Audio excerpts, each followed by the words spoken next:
Hello students, welcome back. So let's discuss the part 3 of your unit 2 and your subject name is History of Environment. Subject code is BHIE 143. ये आपका syllabus है, note down कर लेना इसको। हमने 2.0, 2.1, 2.2 cover up कर लिया था। आज हम 2.3 करेंगे, दैट इज हंटर गैदरर्स, जिसमें हम करेंगे पैलियोलिथिक कल्चर्स और मीजोलिथिक कल्चर्स के बारे में। ठीक है, तो स्टार्ट करते हैं। देखो, जो अर्ली पीरियड था हमारी ह्यूमन हिस्ट्री का, जब जो लोग रहते थे ना, वो बेसिकली रहते थे एनिमल्स को हंट करके और वाइल्ड प्लांट्स, फ्रूट्स और रूट्स को गैदर करके, जैसे कि बाकी एनिमल्स आजकल करते हैं। ठीक है, जो अर्ली ह्यूमन बींग्स का लिविंग का तरीका था और एनिमल्स की लिविंग का तरीका बिल्कुल सेम था।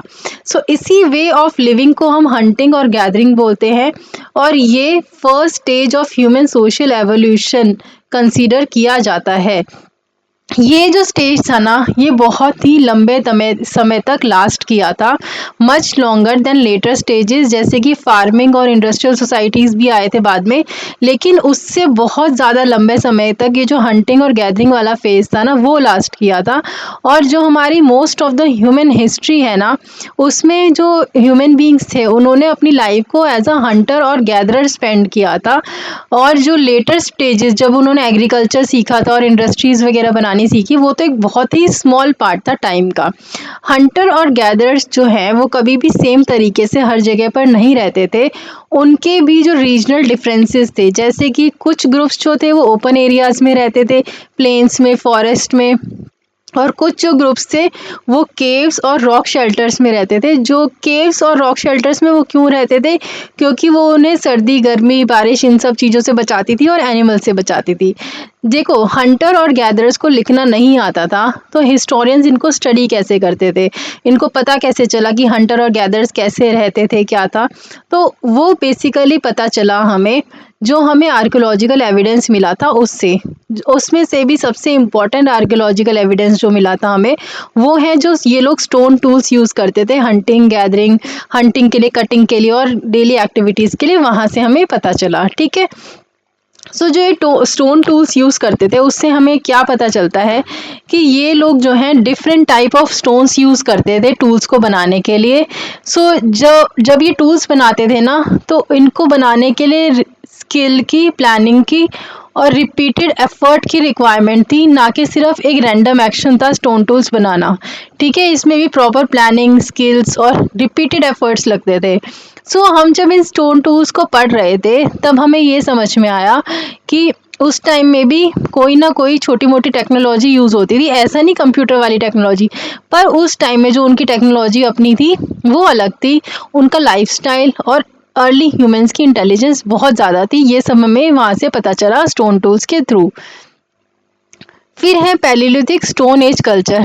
जो पैलियोलिथिक एज है, उसको ही हम ओल्ड स्टोन एज बोलते हैं, और ये अर्लीस्ट पीरियड है ह्यूमन हिस्ट्री का।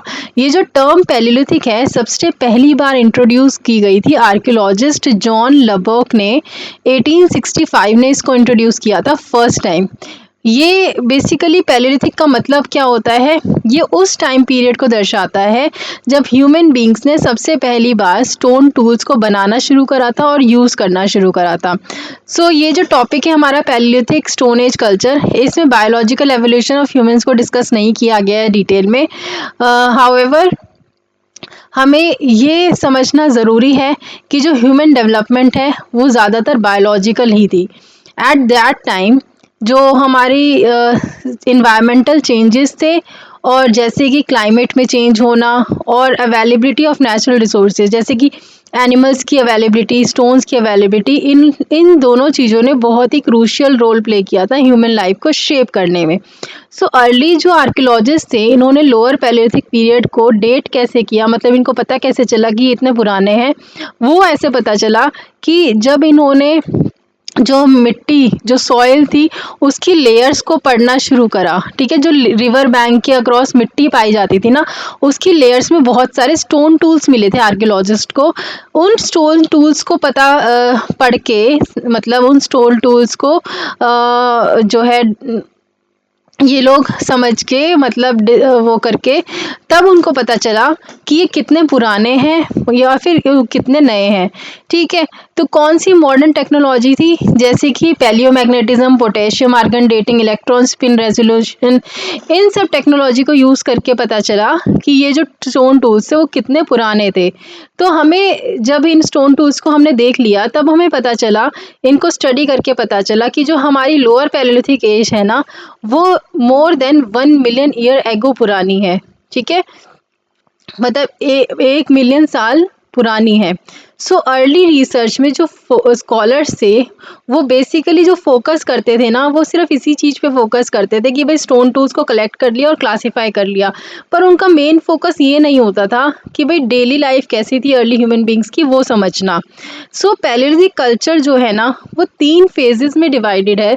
और वो फेज़ में हम कैसे डिवाइड करते हैं, वो फेज़ में हम डिवाइड करते हैं कि वो किस तरीके के स्टोन टूल्स यूज़ करते थे, नेचर कैसा था ह्यूमन सेटलमेंट का, और जो लेवल ऑफ टेक्नोलॉजी उस टाइम यूज़ होती थी वो कितनी थी और क्या थी। ठीक है, सो ये जो फेजेस थे ना हमारे, ये जो 3 फेजेस थे, उसने बेसिकली हमें ये शो करा कि एक कॉन्टिन्यूस इम्प्रूवमेंट होती जा रही थी टूल मेकिंग स्किल्स में ओवर द टाइम। सो जो अर्लीस्ट फेज था वो था आपका लोअर पैलियोलिथिक कल्चर। सो हमें क्या क्या एविडेंस मिले लोअर पैलियोलिथिक कल्चर में से, पहला तो एक हमें एनिमल की हड्डी मिली जिसके ऊपर कट के मार्क्स थे।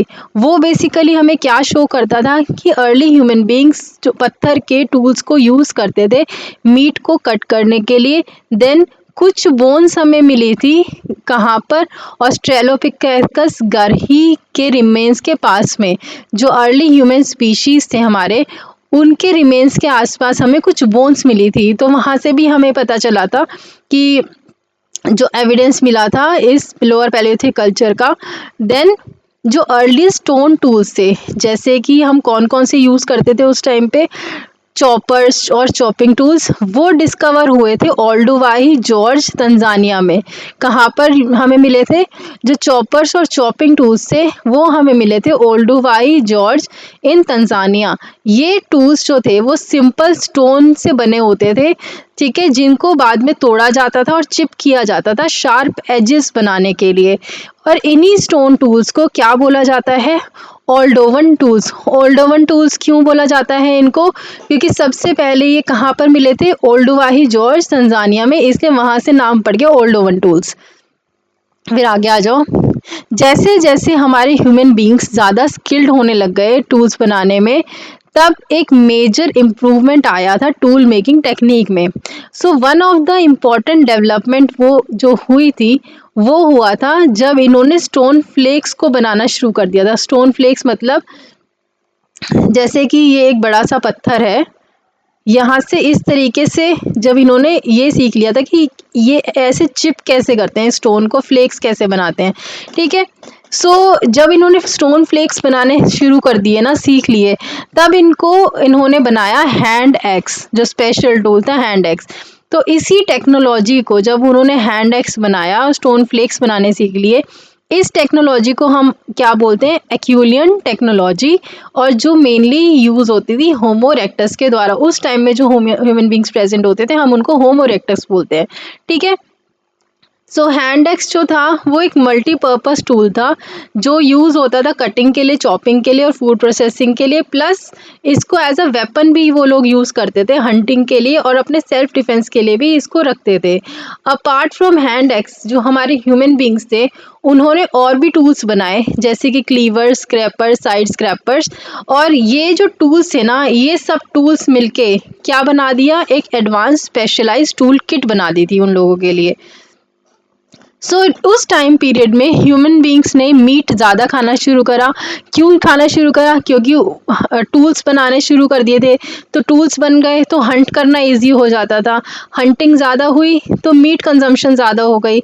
तो जब मीट कंजम्पशन ज़्यादा हुई ना, तो इस डाइट ने, ये जो डाइट थी नॉन वेजिटेरियन, इसने बहुत सारे सोशल चेंजेस करने शुरू कर दिए, जैसे कि लोगों के अंदर बेटर कोऑपरेशन दिखी ग्रुप मेंबर्स के अमंग्स, नई नई हंटिंग स्ट्रैटेजीज डेवलप हुई उस टाइम पे। और फर्दर जो थी वो ऐसे टूल्स बने जो डिफरेंट टास्क को सूट कर सकें, ठीक है। सो ये हमारा जो सब्सिस्टेंस पैटर्न था ना, कि मतलब क्या था, मीन क्या था फूड ऑब्टेन करने का, वो था आपका पहला, ये कहाँ से फूड ऑब्टेन करते थे, एक तो एनिमल्स को मार के, हंटिंग करके, स्कैवेंजिंग से, स्कैवेंजिंग मतलब जो एनिमल्स मर जाते थे उनका मीट खाते थे, और तीसरा था वाइल्ड प्लांट्स को, फ्रूट्स को, रूट्स को गैदर करते थे और वो खाते थे, ठीक है। सो जब हमारे होमो इरेक्टस अफ्रीका से बाहर गए ना, हम हमारा माना जाता है कि सबसे पहली बार जो ह्यूमन सभ्यता है ना वो अफ्रीका में स्टार्ट हुई थी आपकी, ठीक है। तो जब वो अफ्रीका से माइग्रेट बाहर उन्होंने करना शुरू करा, तब उन्होंने ऐसी जगह पे रहना शुरू करा, ऐसा इन्वायरमेंट देखा जो अफ्रीकन रिफ्ट वैली के साथ सिमिलर हो, ताकि उनको एक सिमिलर या फेमिलियर कंडीशन मिले सर्वाइवल के लिए, ठीक है। तो साउथ एशिया में कुछ इम्पोर्टेंट आर्कियोलॉजिकल साइट्स हैं जो इस स्प्रेड को शो करती है, मतलब वो अफ्रीका से निकल के साउथ एशिया में आ गए। तो साउथ एशिया में कुछ आर्कियोलॉजिकल साइट्स जो हैं वो इस स्प्रेड को शो करती हैं, जैसे कि रिवात में कहाँ, ये नियर इस्लामाबाद है, वहाँ पर हमें ओल्डोवन टूल्स मिले जो कि 2 मिलियन साल पुराने थे। ऐसे ही झेलम, पब्बी हिल्स में झेलम रिवर के पास आपका हमें पेबल फ्लेक टूल्स मिले जो कि 1.6 से लेकर 0.9 मिलियन ईयर्स पुराने थे। देन सिमिलर टूल्स जो हैं वो हमें जम्मू के शिवालिक्स में मिले थे, ठीक है।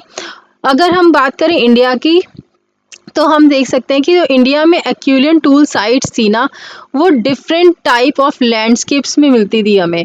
ऑफन जो स्टोन टूल्स थे ना, देखो जो स्टोन टूल्स थे वो कभी भी एक जगह अवेलेबल नहीं रहते थे, मतलब पत्थर जो यूज़ होता था टूल बनाने के लिए वो कभी भी ऐसा नहीं कि एक ही जगह पे अवेलेबल है। उस पत्थर के लिए ना उन लोगों को बहुत ही दूर दूर तक ट्रैवल करना पड़ता था उस रॉ मटेरियल के लिए, प्लस वो जब रॉ मटेरियल उनको मिल जाता था तो वापस वो अपने कंधे पे रख के वो दूर तक उस पत्थर को लेके आते थे, ठीक है। सो जो नंबर ऑफ एक्यूलियन टूल्स हैं वो इंडिया में कहाँ डिस्कवर हुए, तो सबसे पहली बार वो डिस्कवर हुए थे कर्नाटका, साउथ इंडिया में। और ये शो करता है कि ये एक रीजन, जो कर्नाटका रीजन है वो एक इम्पॉर्टेंट सेंटर है एक्यूलियन कल्चर के लिए, ठीक है। एक्यूलियन टेक्नोलॉजी कौन सी टेक्नोलॉजी होती है, ये एडवांस टूल ट्रेडिशन है।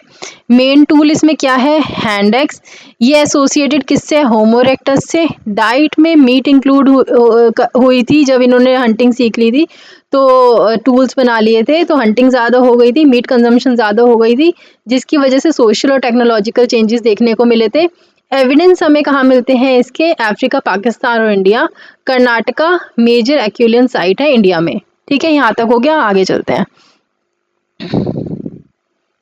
जो इंडिया में जो ह्यूमन बींग्स की एमर्जेंस है ना, वो हम कहते हैं कि लोअर पैलियोलिथिक टाइम्स में थी, ठीक है। जब लोअर पैलियोलिथिक टाइम थे हमारे, तब जो ह्यूमन बींग्स थे वो इंडियन सब कॉन्टिनेंट में आ चुके थे।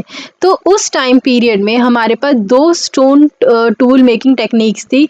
कौन कौन सी हमने रिकॉग्नाइज की थी, एक तो सोहानियन, एक एक्यूलियन। तो सोहानियन कल्चर बेसिकली, इसको पहली बार टर्म दी गई थी किसके द्वारा, हेलमट दे टेरा ने 1936 में इसको ये टर्म दी थी सोहानियन। और ये नेम किसके आफ्टर हुआ था, ये हुआ था सोन वैली पाकिस्तान में, ठीक है। तो हमारा जो स्टोन वैली पाकिस्तान था ना, सोन वैली पाकिस्तान, वहाँ पर ये हमें मिले थे टूल्स कुछ, तो इसलिए हमने इस कल्चर को सोहानियन कल्चर बोल दिया था। एंड ये कहाँ मिले थे, is the one found in Shivaliks, ठीक है। शिवालिक्स के पास हमें ये मिले थे, जहाँ पर हमें कुछ टूल्स भी मिले थे, जैसे कि चॉपर्स, कोर्स और फ्लेक्स। ये जो कल्चर था ना, सोहानियन कल्चर, वो लार्जली जो था वो हिमालयन फ्लैंक तक लिमिटेड था। और बल्कि जो एक्यूलियन टूल्स थे ना, उसमें हमारे को क्या क्या मिला था, हैंड एक्स मिला था, क्लीवर मिला था, स्क्रैपर्स मिला था। तो हम कह सकते हैं कि ये जो कल्चर था ना वो किसी भी एक रीजन तक लिमिटेड नहीं था, रादर ये जो कल्चर था उसने वैरायटी ऑफ इको जोन्स, जहाँ पर माइक्रो हैबिटेट्स थे, वहाँ उनको अडेप्ट कर लिया था, है ना। और जहाँ पर उनको रॉ मटेरियल भी इजीली अवेलेबल होता था। मिडिल पैलियोलिथिक कल्चर की बात कर लेते हैं अब। मिडिल पैलियोलिथिक कल्चर आपका एसोसिएटेड था निएंडरथल से, एंड जो यहाँ पर टूल्स थे ना, जो टूल किट थी इनकी, वो कंपोज होती थी मॉस्टेरियन टूल से। मॉस्टेरियन टूल्स कैसे बने होते थे? लेवालियोस टेक्निक से और डिस्क कोर टेक्निक से। ठीक है, फिर आगे आ जाओ। फिर जो लेटर फेजेस थी पैलियोलिथिक एज की, तब जो ह्यूमन बींग्स थे वो हाईली स्किल्ड होने लग गए स्टोन टूल्स को बनाने में। For different tool making techniques, मतलब टूल्स बनाने के लिए वो सबसे पहले तो क्या करते थे, स्टोन कोर को सिलेक्ट करते थे अच्छे से, और फिर केयरफुली उनके फ्लेक्स को रिमूव करते थे जो ऑलरेडी प्लान्ड होते थे प्रॉपर शेप और साइज में।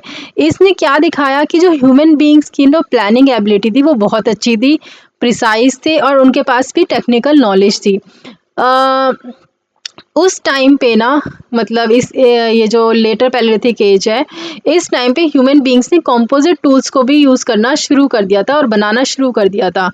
ये टूल्स कैसे कंपोजिट में कैसे बनते थे? ये टूल्स बनते थे डिफरेंट मटेरियल्स को कंबाइन करके, जैसे कि स्टोन ब्लेड को वुडन हैंडल के साथ फिक्स करके, जो कि टूल को ज़्यादा इफेक्टिव बना देता था, है ना। एक होता है आप हाथ में पकड़ के किसी चीज़ से हंट करोगे, एक होता है आप डंडी पकड़ोगे और उस पे टूल लगा, तो इस तरीके से मारना ज़्यादा इजी हो जाता है ना। सो ह्यूमन बींग्स ने एक बेटर वे डेवलप कर लिया था ताकि वो इन्वायरमेंट से अडाप्ट कर सके। सोशल ऑर्गेनाइजेशन ज़्यादा कॉम्प्लेक्स हो गई थी। जो मेजर आर्कियोलॉजिकल डिस्कवरी जो इसको सपोर्ट करती थी ना, वो था जब हमें ह्यूमन स्कल मिला हथनोरा पे इन नर्मदा वैली मध्य प्रदेश। तो ये जो स्कल था ना, वो evolved form of homo erectus, मतलब उससे बिलोंग करता था, जो ये प्रूव करते थे कि human beings, early human beings वो इंडिया में रहते थे। फिर आते हैं हम अपर पैलियोलिथिक कल्चर पे। सो अपर पैलियोलिथिक कल्चर में एक और मेजर टेक्नोलॉजिकल एडवांसमेंट देखी गई, वो थी blade tool technology. So instead कि वो ज़्यादा लार्ज टूल्स बनाए, ह्यूमन बींग्स ने लंबे पतले ब्लेड्स बनाने शुरू कर दिए स्टोन कोर से, जो ज़्यादा शार्प थे और ज़्यादा एफिशिएंट थे। इस पीरियड में ह्यूमन बींग्स ने हंटिंग और गैदरिंग को कंटिन्यू रखा।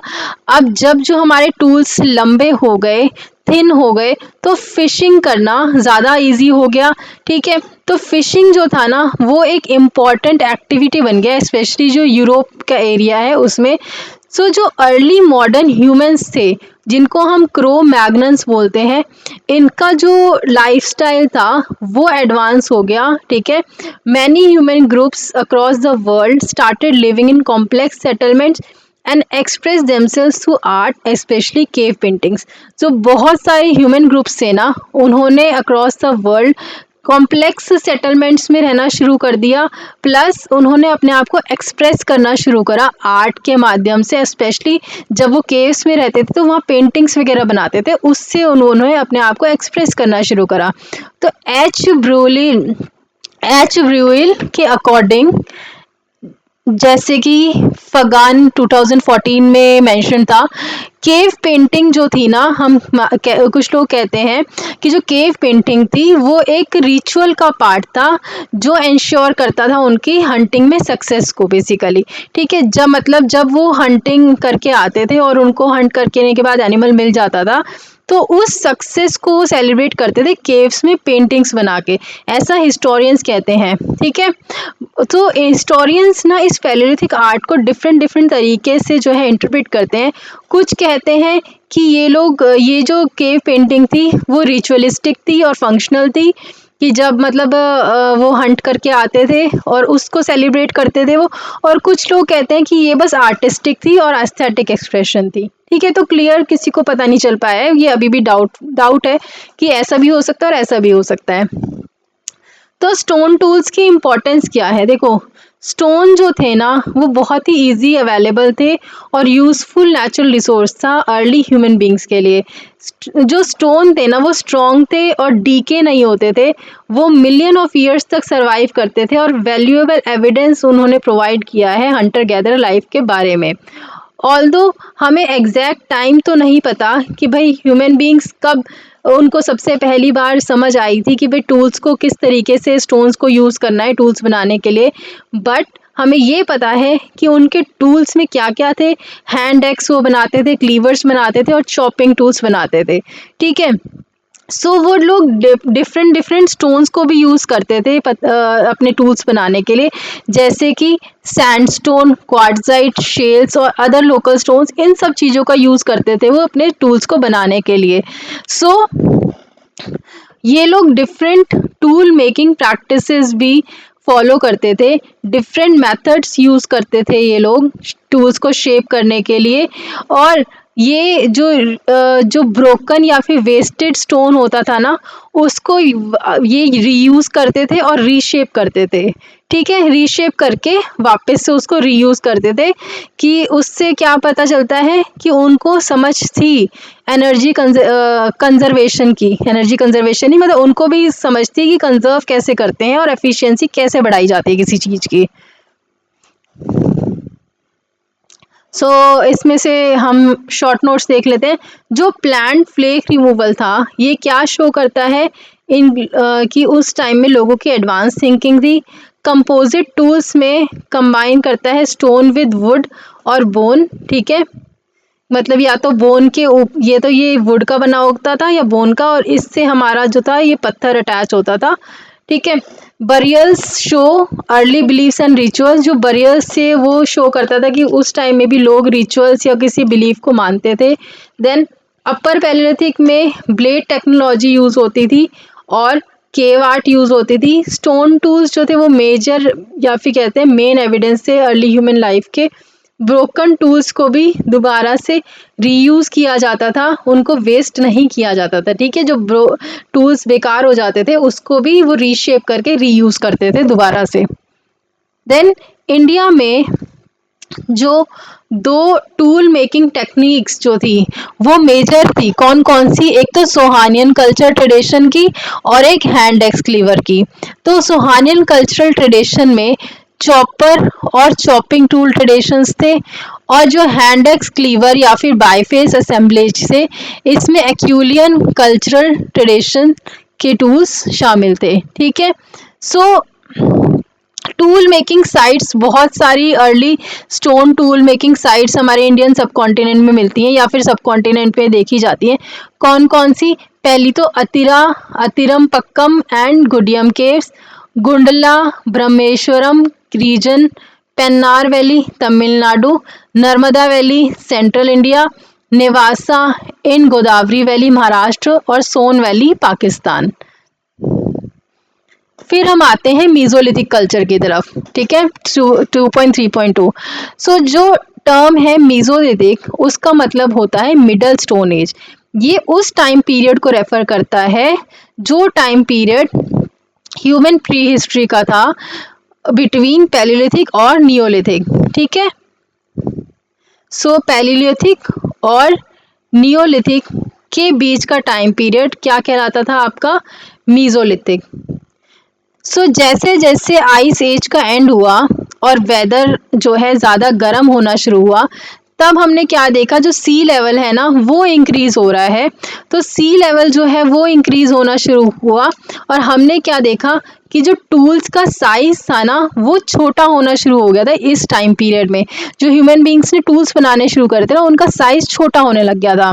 और डाइट में भी हम देख सकते थे कि ज़्यादा एक्वेटिक सोर्सेज हमने लेना शुरू कर दिया था। मतलब जैसे जैसे वाटर लेवल इंक्रीज़ होगा तो अंदर जो है टेम्परेचर वार्मर होगा, तो उसके अंदर लाइफ भी ज़्यादा होगी, है ना। पानी के अंदर मछलियाँ वगैरह भी ज़्यादा पैदा होंगी, तो उससे एक्वेटिक सोर्स भी हम देख सकते हैं कि एक्वेटिक सोर्स ने ज़्यादा जो है इंक्लूड हो गया था। ठीक है, डाइट में। सो मेसोलिथिक पीरियड में जो ह्यूमन बींग्स थे उन्होंने माइक्रोलिथ्स बनाना स्टार्ट कर दिया था। माइक्रोलिथ्स कौन से होते हैं? बहुत ही छोटे फाइनली क्राफ्ट स्टोन टूल्स, इनको बोलते हैं माइक्रोलिथ्स। भले ही ये जो टूल्स थे वो साइज में स्मॉल थे, पर ये टूल जो था ना बहुत ही शार्प होते थे, एफिशिएंट थे और एक्सट्रीमली यूजफुल थे। बहुत सारे जो माइक्रोलिथ्स थे ना, ये किस तरीके से बने होते थे? ये ज्योमेट्रिकल शेप्स में बने होते थे, जैसे ट्रायंगल, रेक्टेंगल, क्रेसेंट्स। इन शेप्स में जो ये थे माइक्रोलिथ्स बने होते थे।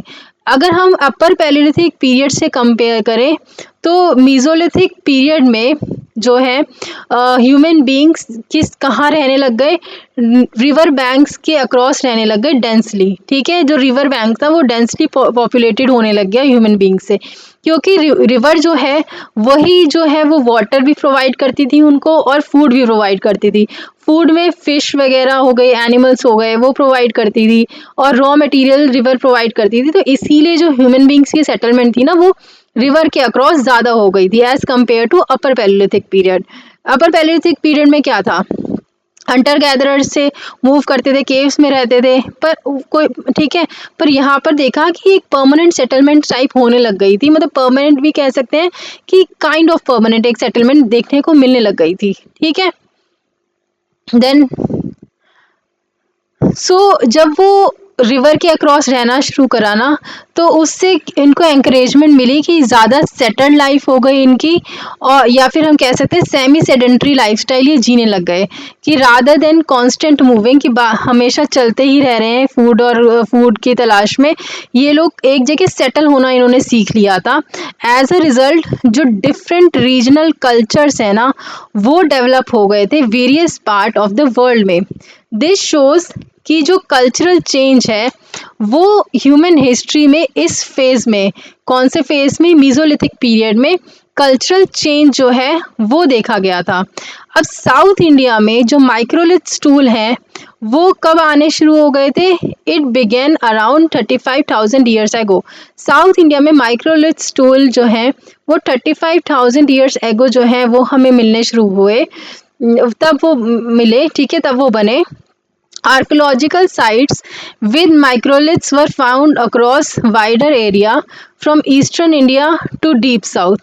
So ये जो archaeological sites थी ना वो हमें इंडिया में कहाँ मिली थी, ईस्टर्न इंडिया से लेकर हमें डीप साउथ में हमें आर्कियोलॉजिकल साइट्स मिली, किसकी, मीजोलिथिक पीरियड की, शोइंग कि ये जो टेक्नोलॉजी थी ना वो वाइडली यूज थी और किसी एक रीजन के उसमें लिमिटेड नहीं थी।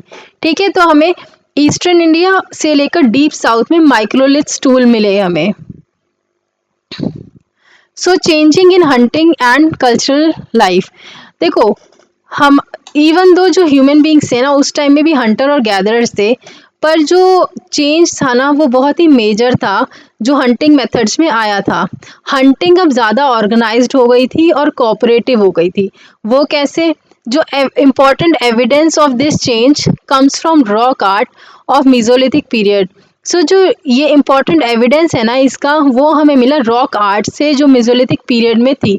ये जो रॉक पेंटिंग्स थी ना उन्होंने हमें हेल्प किया ये समझने में कि ह्यूमन बींग्स की डेली लाइफ कैसी थी, क्या टूल्स और क्या वेपन्स वो यूज़ करते थे और नेचर के साथ इनका क्या रिलेशनशिप था। ये जो रॉक आर्ट था ना ये रिप्रेजेंट करता था कि उनकी जो कल्चरल डेवलपमेंट थी ना वो कैसी हो रही थी और कैसे ह्यूमन बींग्स एनवायरनमेंट के साथ इंटरेक्ट करते थे। देखो अलॉन्ग विद रॉक पेंटिंग्स हमने और क्या चीज़ें देखी यहाँ पर, जो बरियल्स थे ना वो हमें मिले बहुत सारी मीजोलिथिक साइट्स में जो हमें इंडिकेट करते थे कि क्या कि वहाँ पर कोई ना कोई सोशल प्रैक्टिस, रिचुअल और belief about life and death तो था ही उनके मन में। ठीक है, फिर आगे आ जाओ। फिर हमें एविडेंस मिला था भीमबेटका रॉक शेल्टर्स में से भी। आर्कियोलॉजिस्ट जो वीएन मिश्रा थे, अकॉर्डिंग टू हिम जो रॉक पेंटिंग्स थी भीमबेटका में वो हमें क्या शो करती थी कि उसमें रॉक पेंटिंग्स में हंटिंग सीन्स बने होते थे। ठीक है, वो उन लोगों ने हंटिंग सीन्स बना रखे थे इन्वॉल्विंग मैनी पीपल, जहाँ पर 80 से ज़्यादा लोग हंट कर रहे होते थे किसी एक एनिमल को, किसी बड़े एनिमल को, तो वो सब दिखाते थे। उन पेंटिंग्स में हमें स्पीयर्स दिखे, बोज दिखे, एरोज दिखे, वेपन टिप्ड विद माइक्रोलिथ्स वो दिखा हमें। माइक्रोलिथ्स मतलब छोटे छोटे जो स्टोन टूल्स बने होते हैं इस ट्राइंगल शेप में, स्क्वायर शेप में, वो माइक्रोलिथ्स होते हैं। और हमने ये भी देखा कि विमेन भी जो है ना वो हंटिंग में पार्टिसिपेट करती थी, वो एनिमल्स को सराउंड करती थी विमेन भी। ठीक है, ये एविडेंस क्या शो करता था कि जो मीजोलिथिक सोसाइटी थी ना वो ग्रुप हंटिंग को प्रैक्टिस करती थी। उनके पास जो है वहाँ पर मैन और वुमेन के बीच में आपस में अच्छा कोऑपरेशन था और एडवांस टूल और स्ट्रैटेजीज ये लोग यूज़ करते थे। ठीक है, आप क्विक रिवीजन कर लेते हैं। मीजोलिथिक टूल्स कौन से थे? माइक्रोलिथ्स, स्मॉल, शार्प और ज्योमेट्रिक टूल्स थे। ज्योमेट्रिक में ट्राइंगुलर, स्क्वायर, रेक्टेंगल, क्रेसेंट, इस तरीके के टूल्स वो यूज़ करते थे। सेटलमेंट्स जो थी ज़्यादा देखी गई रिवर बैंक के अक्रॉस। एडेप्टेशन जो क्लाइमेट चेंज के थ्रू क्लाइमेट चेंज के टूवर्ड्स जो एडेप्टेशन थी वो ज़्यादा सही हो गई थी। सेमी सेडेंट्री लाइफस्टाइल ये लोग जीने लग गए थे, मतलब कांस्टेंट मूविंग के बजाय अब ये रुकने लग गए थे पर्टिकुलर जगह पे कुछ ज़्यादा लंबे समय तक। ठीक है, प्लस हमें ये भी देखा कि माइक्रोलिथिक कल्चर जो था वो भी वाइड स्प्रेड था इंडिया में, एक जगह पे नहीं था, वाइड स्प्रेड था इंडिया में। सोशल लाइफ और regional spread of mesolithic culture. Archaeologist Bridget और रेमंड एल्चिन इन्होंने मीजोलिथिक रॉक आर्ट को स्टडी किया और ये पॉइंट आउट किया कि जो डांसिंग सीन्स बने हुए थे ना केव्स में सेंट्रल इंडिया में, वो ये शो करते थे कि ये लोग सोशल गैदरिंग भी करते थे। ये इस गैदरिंग में बेसिकली स्मॉल फैमिलीज या फिर स्मॉल ग्रुप्स जिनको हम बैंड्स वगैरह बोलते हैं ना, वो लोग इंक्लूडेड रहते थे कि बहुत सारी छोटी छोटी फैमिलीज या फिर हम बैंड्स कह देते हैं, वो इकट्ठे आते थे और इकट्ठे होते थे। ठीक है, so such occasions were very important for hunter gather societies. ये जो ओकेजन्स थी ना वो बहुत ही इम्पॉर्टेंट थी हंटर और गैदर सोसाइटीज़ के लिए, बिकॉज ये उनको अलाउ करती थी लोगों को मीट करने में, अपनी फैमिली के अलावा दूसरे लोकल ग्रुप्स को भी मीट करने में। ये वैल्यूएबल ऑब्जेक्ट्स या फिर यूज़फुल ऑब्जेक्ट्स को एक्सचेंज करते थे आपस में ये लोग, और एक सोशल रिलेशनशिप इससे स्ट्रेंथन होती थी डिफरेंट ग्रुप्स के बीच में।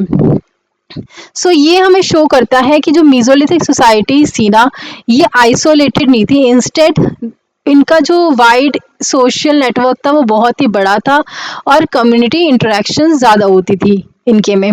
सो मेजर रीजन्स देख लेते हैं हम मीजोलिथिक कल्चर्स ऑफ इंडिया में। ठीक है, सो मीजोलिथिक कल्चर किसी एक जगह पे स्प्रेड नहीं था, वो इंडियन सबकॉन्टिनेंट के बहुत सारे पार्ट्स में स्प्रेड था, जो कि शो करता था कि अडेप्टेशन बहुत ही वाइड थी। सो जो मेन रीजन है वो कौन कौन से हैं? पहला तो है मीजोलिथिक साइट्स हमें मिलती हैं western Rajasthan, north Gujarat, Mewar plateau, central India, Orissa, Chota Nagpur plateau, Deccan plateau, Mumbai coast, Telangana plateau और ईस्टर्न घाट। सो इतनी सारी जो ये mesolithic sites different different regions में प्रेजेंट थी, ये हमें क्या इंडिकेट करती हैं? ये हमें इंडिकेट करती हैं कि ह्यूमन बींग्स जो हैं वो डिफरेंट जोग्राफिकल और इन्वायरमेंटल कंडीशंस में भी सर्वाइव करते थे। ठीक है, सो आर्कियोलॉजिस्ट वी.एन. मिश्रा इन्होंने मीजोलिथिक सोसाइटीज़ को ऑब्जर्व किया और बताया कि ये लोग much wider variety of habitats को यूज़ करते थे। ठीक है, then earlier hunter gatherer groups, मतलब कि ये लोग पहले जो हंटर गैदरर ग्रुप्स थे वो तो चलते फिरते रहते थे, लेकिन ये लोग वैरायटी ऑफ हैबिटेट्स को यूज़ करते थे जो मीजोलिथिक पीरियड थे। जैसे कि ये लोग डेजर्ट्स में भी रहते थे, प्लेट्यूज में भी रहते थे, फॉरेस्ट में भी थे, रिवर वैलीज में भी और कोस्टल एरियाज, ये सारी जगह पे रहते थे। ठीक है, और ये लोकल यूज़ का लोकल रिसोर्सेज का इफेक्टिव यूज़ करते थे, पत्थरों वत्थरों का और जो बाकी रिसोर्सेज जो इनको मिलते थे फॉरेस्ट से वो अच्छे से यूज़ करते थे, उनको इफेक्टिव यूज़ करते थे। और इनका जो लाइफस्टाइल था उसमें फ्लेक्सिबिलिटी थी और अडेप्टेबिलिटी थी। ठीक है, हर एक क्लाइमेट से, सिचुएशन से ये जल्दी से अडेप्ट कर जाते थे। सो क्विक रिवीजन देख लो। रॉक आर्ट्स क्या शो करते हैं कि वहाँ पर सोशल गैदरिंग्स होती थी और डांस वगैरह ये लोग करते थे। गैदरिंग्स जो है उससे क्या हेल्प होती थी, उससे ये लोग आपस में गुड्स वगैरह एक्सचेंज करते थे और सोशल टाइज इनकी क्या होती थी, मजबूत होती थी इससे। तीसरा, मीजोलिथिक कल्चर्स बहुत सारे रीजन इंडिया में जो है वहाँ पर स्प्रेड था। ह्यूमन जो है वो अडेप्ट करते थे डाइवर्स इन्वायरमेंट में, और मीजोलिथिक सोसाइटीज़ जो थी वो ज़्यादा फ्लेक्सिबल थी as compare to palaeolithic groups. फिर आगे आ जाओ। सो जैसे जैसे मीज़ोलिथिक लोकेलिटीज़ की डेंसिटी इंक्रीज़ हुई, तो जो पहले जो रीजन्स थे जिनमें कोई भी पॉपुलेशन नहीं होती थी और वो अनऑक्यूपाइड रहते थे, वो भी ऑक्यूपाई होने लग गए। जैसे कि जो सेटलमेंट्स थी वो Ganga valley, Damodar valley, Kerala coast और सदर्न तमिलनाडु कोस्ट, इनके पास भी जो है सेटलमेंट होने लग गई। ठीक है। सो कुछ जो मीज़ोलिथिक साइट्स थी ना, वो subsequent semi urban Chalcolithic sites के साथ ओवरलैप भी करने लगी।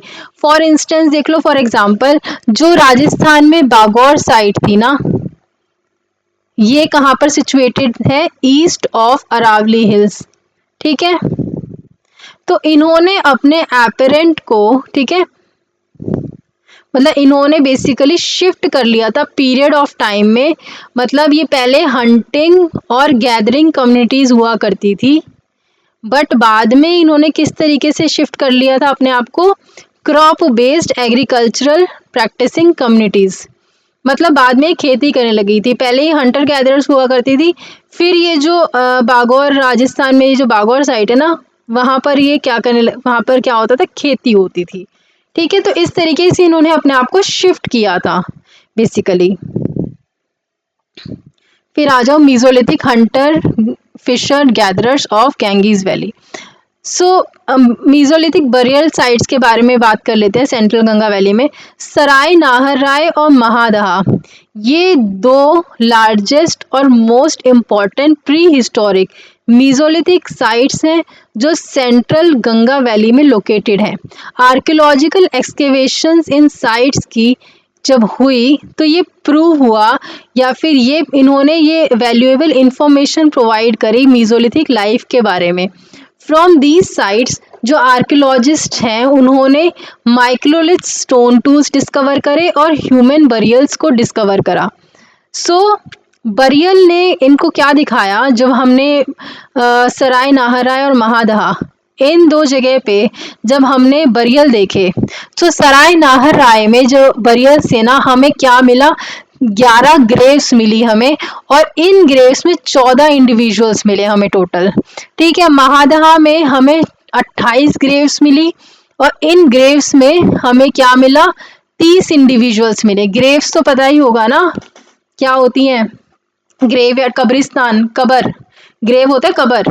ठीक है। तो 28 कब्रें मिली जिसमें हमें 30 इंडिविजुअल्स मिले, और इन 30 इंडिविजुअल्स में भी 2 डबल बरियल्स थे, मतलब कि 2 लोगों को एक साथ सेम कबर में दफनाया गया था। Most of the graves at both the sides were laid, मतलब बहुत जो जितनी भी ग्रेव्स थी ना वो ईस्ट से वेस्ट या फिर वेस्ट से ईस्ट डायरेक्शन में थी, जो ये रिफ्लेक्ट करती हैं कि उनका कोई ना कोई रिलीजियस बिलीफ था या फिर कोई ना कोई रिचुअल प्रैक्टिस वो करते थे। तो ये जो स्टडी है ना, ये शो करती हैं कि more than half of buried individuals वो मेल थे।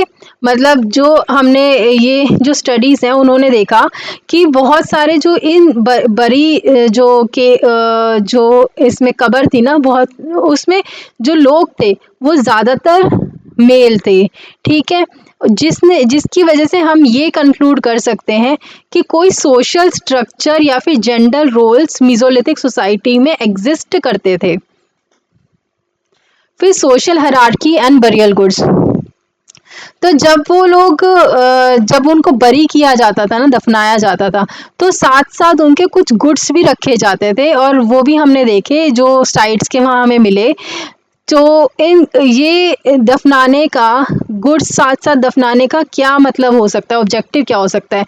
कि पहला कि इंडिविजुअल जिसको दफनाया जा रहा है उसका सोशल स्टेटस ज़्यादा है, ठीक है, या ज़्यादा था उस टाइम पे, और मीज़ोलिथिक सोसाइटीज़ के पास कुछ earlier forms of social hierarchies थी। ठीक है। सो जो सारे लोग थे वो इक्वली ट्रीट नहीं किए जाते थे दैट के टाइम पे। किसी को कैसे दफनाया जाता था, किसी को कैसे दफनाया जाता, तो किसी के साथ में पॉट्स और ये सारी चीज़ें थी, और किसी को सिंपल दफनाया जाता था। कहीं हमने देखा कि 2 लोगों को इकट्ठा दफना रखा है। आगे जाके हमने ये भी देखा था कि डॉग को भी जो है ह्यूमन बींग्स के साथ दफनाते थे वो लोग। तो ये सारी चीज़ें अलग अलग जो है हमने देखा कि सोशल हायरार्की जो थी वो earlier forms of social hierarchy थी कहीं ना कहीं। और हर कोई इक्वली ट्रीट नहीं होता था उस टाइम पे, हमें ऐसा भी देखने को मिला है। सो माइक्रोलिथ्स टूल्स जो हमें मिले थे, एक्सकेवेशन जो हमने करी थी साइट की, तो वो कौन कौन से मिले थे? पहला तो हमें मिला आउल, लूनेट्स, रीटच्ड ब्लेड्स, पॉइंट्स, ट्रेपेजीज और ट्रायंगल्स। आउल्स ये किस लिए यूज होते थे? पियर्सिंग और होल करने के लिए। देन लूनेट्स ये क्रेसेंट शेप टूल्स थे। रीचर्च्ड ब्लेड्स जो ब्लेड शार्पन हो रखे थे या रीशेप्ड हो रखे थे बेटर यूज के लिए। देन पॉइंट्स, पॉइंट्स जो है वो टिप, जो एरो टिप थी ना उसकी तरह यूज होते थे, एरो की टिप की तरह, ठीक है, और स्पीयर्स की टिप की तरह वो होते थे पॉइंट्स।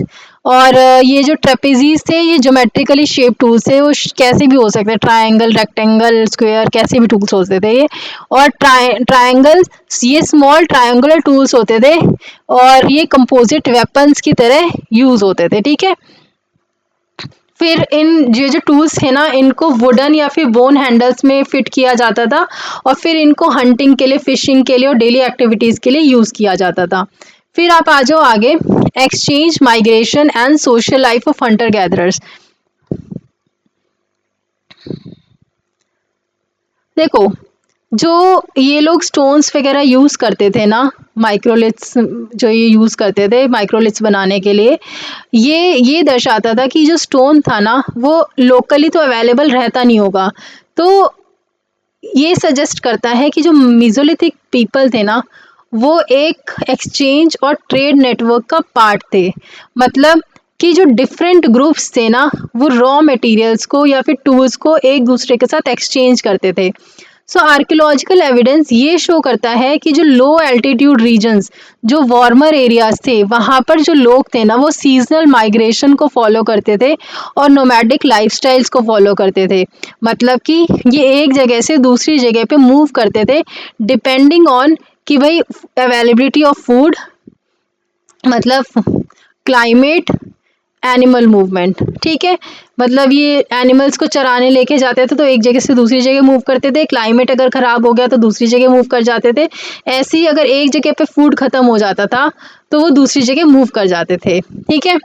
सो कुछ जो साइट्स हैं वहाँ तो रिच एक्वेटिक सोर्सेज थे, जैसे कि रिवर्स थी, लेक्स थी, वेटलैंड्स थी, तो ये उनको रिलायबल और न्यूट्रिशियस फूड जैसे कि फिश और वाटर एनिमल्स प्रोवाइड कर देते थे। तो हम ये देख सकते हैं जो रिवर के आसपास सेटलमेंट थी ना वो काइंड ऑफ परमानेंट सेटलमेंट्स थी आपकी। So population growth and social organisation, जैसे जैसे पॉपुलेशन इंक्रीज हुई ना मीजोलिथिक पीरियड में, तो जो रिसोर्स रिच एरियाज है ना उनके लिए कंपटीशन भी बढ़ा।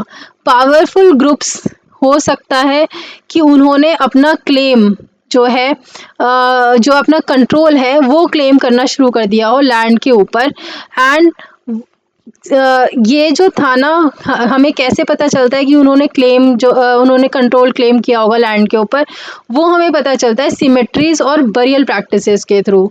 सो वो जो बरियल साइट्स थी ना उनको as a symbol of ownership की तरह वो यूज़ करते थे और रिचुअल इम्पोर्टेंस भी थी उनकी। सो ये बेसिकली ये जो प्रैक्टिसेस थी ये हेल्प करती थी कम्युनिटीज़ को एक स्ट्रॉन्ग ग्रुप आइडेंटिटी को डेवलप करने में और एक सेंस ऑफ बिलोंगिंग को डेवलप करने में। सो ऐसी सोशल और कल्चरल आइडियाज़ ये हमें केव पेंटिंग्स में भी देखने को मिले हैं, जो हमें शो करता है कि उनका एक शेयर्ड बिलीफ था, रिचुअल्स वो फॉलो करते थे और एक उनकी कम्युनिटी लाइफ थी। फिर आ जाओ diversity among hunter gatherer communities. So हम डिस्कशन से हमें ये तो पता चल ही गया है कि जो हंटर गैदरर कम्युनिटीज थी वो सब जगह एक जैसी नहीं थी, वो जो है डिफरेंट थी रीजन के बेसिस पे, इन्वायरमेंटल कंडीशंस के बेसिस पे और इंटरेक्शन और एक्सचेंजेस जो होते थे अदर ग्रुप्स के साथ, तो ये इस चीज़ पे बेस्ड रहती थी, ठीक है। सो हम ये कह सकते हैं कि पैलियोलिथिक और mesolithic societies great regional diversity show करती थी। फिर आप आ जाओ social life and exchange networks. तो जो सोशल लाइफ है हंटर गैदरर्स की वो फैमिली, लोकल ग्रुप्स और वाइड सोशल नेटवर्क्स जो उनकी इमीडिएट फैमिली से हटके होते थे उसके अराउंड ही रिवॉल्व करती रहती थी, ठीक है। एविडेंस ये सजेस्ट करते हैं जो लोग थे डिफरेंट ग्रुप्स के, वो एक दूसरे से मिलते थे जहाँ पर high quality stone raw materials उनको अवेलेबल होते थे, तो वहाँ पर जाके एक दूसरे से मीटिंग भी करते थे, जो सपोर्ट करता था एक ट्रेड और एक्सचेंज नेटवर्क के आइडिया को भी। ठीक है, फिर आते हैं hunting movement and domestication. So Hunter और गैदरर्स ना स्टोन टूल्स का यूज़ करते थे एनिमल्स को हंट करने के लिए इनके सराउंडिंग्स में। सो ओवर द टाइम जो टूल्स थे वो ज़्यादा एफिशिएंट बन गए, हंटिंग टेक्निक्स इम्प्रूव हो गई, और जब जो क्या कहते हैं एनिमल पॉपुलेशन एक एरिया में डिक्रीज़ हो जाती थी ना, तब ये जो ग्रुप्स थे वो दूसरे रीजन में जाके शिफ्ट हो जाते थे। ठीक है, अब ये एनिमल पॉपुलेशन डिक्रीज़ होती क्यों थी? ये पॉपुलेशन डिक्रीज़ होती थी जब ये हंटिंग करते थे उन एनिमल्स की एक जगह पे रह के। ठीक है, जो हंट करके खाते थे तो पॉपुलेशन डिक्रीज़ हो जाती थी, और जैसे ही पॉपुलेशन डिक्रीज़ हुई तो ये जाके दूसरी जगह पे चले जाते थे। तो हमें ये पता कैसे चलता था कि जो हमारे पास फॉसिल एविडेंस मिले हैं ना, उससे हमें पता चलता था कि कहीं ना कहीं जो है यहाँ पर एनिमल्स थे। ठीक है, और ह्यूमन बींग्स भी थे, बट ये हमें आर्कियोलॉजिस्ट के लिए ये आइडेंटिफाई करना थोड़ा सा मुश्किल था कि कौन सा एग्जैक्ट एनिमल की स्पीशीज़ थी जिनको ये लोग हंट करते थे, ये कम्युनिटीज़। ठीक है, सो एविडेंस जो था वो था कि जो एक ट्रांजिशन हो रहा था धीरे धीरे हंटिंग से एनिमल डोमेस्टिकेशन की तरफ। ठीक है, बट ये फिर भी लिमिटेड था और फ्रेगमेंट्री था, मतलब कि लोगों ने हंट करने के बजाय ना एनिमल्स को पालना शुरू कर दिया था। तो हमने क्या देखा कि एनिमल डोमेस्टिकेशन 2000 साल बिफोर प्रेजेंट हमने क्या कहा था, ईयर लिया था 1950 से 20,000 ईयर्स पहले तक हमने क्या देखा कि एनिमल डोमेस्टिकेशन स्टार्ट हो गई थी। तो सबसे पहला जो डोमेस्टिकेटेड एनिमल था ना वो था कुत्ता, डॉग। ठीक है, और डॉग इन लोगों को हेल्प करता था जब ये हंट करने जाते थे ना, तो डॉग को भी साथ में अपने लेके जाते थे। Shift to pastoralism and farming. So 6000 BCE के अराउंड बहुत सारे रीजन्स जो वर्ल्ड में हैं उन्होंने ग्रेजुअली हंटिंग और गैदरिंग से अपने आप को मूव अवे कर लिया था, और पेस्टोरलिज्म दैट इज हर्डिंग और एग्रीकल्चर फार्मिंग को क्या कर लिया था, अडॉप्ट कर लिया था। पेस्टोरलिज्म मतलब ये पशु पालन करते थे। ठीक है, जैसे कि भेड़ पाल ली, उनकी स्किन वगैरह उतार ली, इस तरीके से बहुत सारे एनिमल्स को पालते थे, और फार्मिंग एग्रीकल्चर करना इन्होंने शुरू कर दिया था। इंडिया में जो हमें अर्ली एविडेंस मिलते हैं एनिमल डोमेस्टिकेशन के, वो मिलते हैं हमें आदमगढ़ हिल्स से नर्मदा वैली में। सो नीचे आ जाओ। एक्सचेंज नेटवर्क्स जो थे वो एग्जिस्ट करते थे मेसोलिथिक कम्युनिटीज़ में। सीजनल माइग्रेशन देखी गई और नोमैडिलिज्म ये कॉमन था। Resource rich sites it led to semi permanent settlements. Resource rich sites कौन सी थी, जैसे रिवर्स वगैरह हो गई आपकी। Then population growth caused land claims, मतलब लोगों ने अपना अधिकार जमाना शुरू कर दिया लैंड पे जब पॉपुलेशन हुई। और सोशल हायरार्की भी देखी गई उस टाइम पे। हंटर और गैदरर्स वर्क कल्चरली और रीजनली डाइवर्स। डोमेस्टिकेशन 20,000 साल पहले देखी गई, और आदमगढ़ हिल में अर्लीस्ट एविडेंस मिला हमें डोमेस्टिकेशन का इंडिया में। ठीक है, चलो ये टॉपिक हमारा ओवर होता है। Thank you so much. कल मैं आपको नया टॉपिक कराऊंगी, और शायद कल हमारा ये वाला सेकंड चैप्टर भी ओवर हो जाएगा। ठीक है, चलो टेक केयर।